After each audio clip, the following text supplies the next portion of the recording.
وذكر فإن الذكرى تنفع المؤمنين وما خلقت الجن والإنس إلا ليعبدون الحمد لله رب العالمين والصلاة والسلام على أشرف المرسلين وعلى آله الطيبين الطاهرين وصحابته أجمعين ومن تبعهم بإحسان إلى يوم الدين أما بعد. Serviteurs d'Allah, Allah tabaraka wa ta'ala a envoyé son messager Muhammad sallallahu alayhi wa sallam comme guidé et miséricorde pour l'humanité. Quand il fut envoyé à Mecca, peu de gens ont accepté son message et se sont pliés au message du tawhid, à l'adoration d'Allah unique, sans associé. La majorité des gens l'ont combattu, lui ont nui, l'ont insulté, ont cherché à le tuer, à lui faire du mal moralement et physiquement. Ses suiveurs, à ce moment-là, n'étaient que très peu. Et ils étaient étrangers, bizarres par rapport au reste de la société. Car ils appelaient à un chemin contradictoire au chemin et à la voie sur laquelle était le reste de la société dans laquelle ils vivaient. Donc l'islam, comme le messager d'Allah sallallahu alayhi wa sallam l'a dit, dans le hadith rapporté par l'imam Muslim, l'islam a commencé étrange et il redeviendra étrange comme il a commencé étrange, alors que le paradis soit dû aux étrangers. Il a été dit, qui sont-ils, ô messager d'Allah? Il répondit, sallallahu alayhi wa sallam, ce sont des gens pieux dans un peuple corrompu nombreux. Ceux qui leur désobéissent sont plus nombreux que ceux qui leur obéissent. Dans une autre version, ce sont ceux qui rétablissent ou qui corrigent ce que les gens ont corrompu de ma tradition, de ma sunna.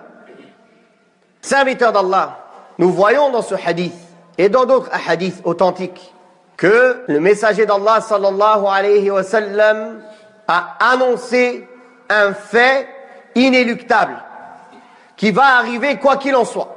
Et il a dirigé et indiqué la manière de se comporter dans le moment où cette situation va toucher les musulmans. Quel est ce fait? C'est que les musulmans à la fin des temps vont être des étrangers.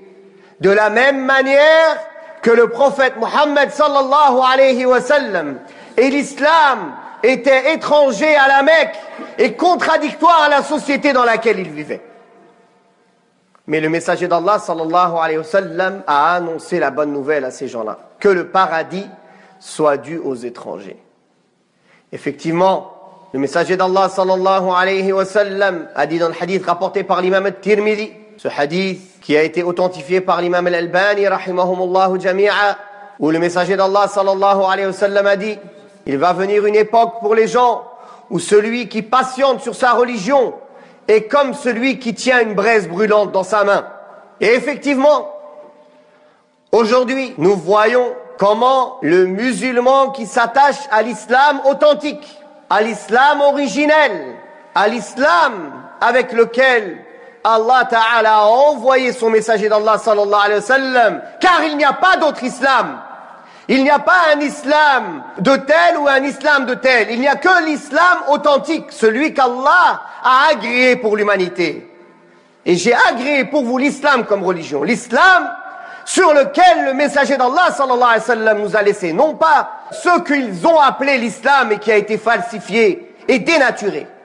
Donc ceux qui veulent être sur cette voie, la voie sur laquelle Allah veut l'humanité, la voie qu'Allah a agréée pour toutes ses créatures, hommes et djinns, ils seront vus comme des étrangers, comme des gens bizarres, comme des gens contradictoires au chemin que la majorité des hommes prennent, car le messager d'Allah sallallahu alayhi wa sallam l'a informé qu'à la fin des temps, ces personnes-là seront comme des étrangers.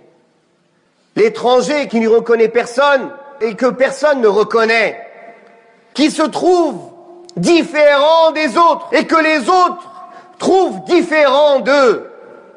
Voilà l'état et voilà la situation du bon croyant vers la fin des temps.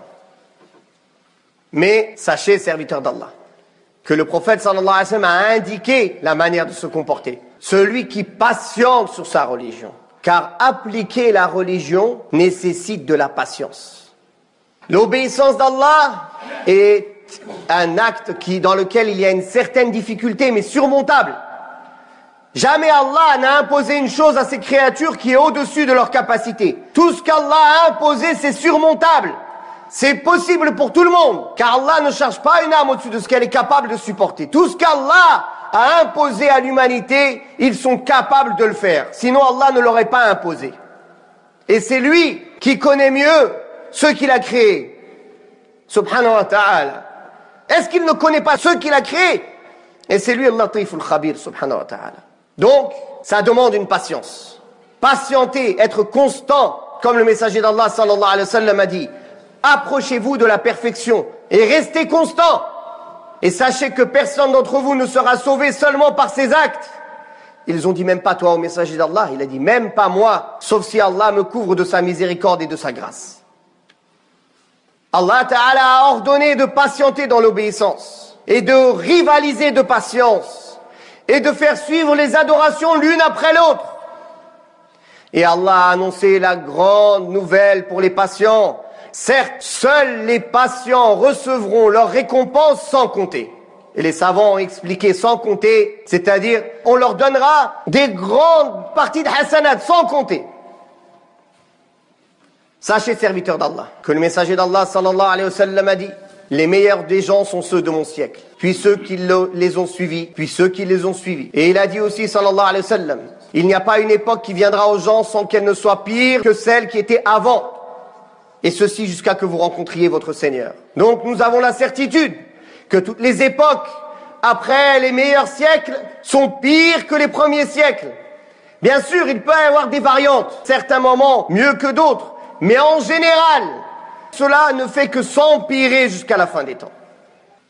Car les gens s'éloignent de plus en plus du message et de la pratique de l'islam correcte.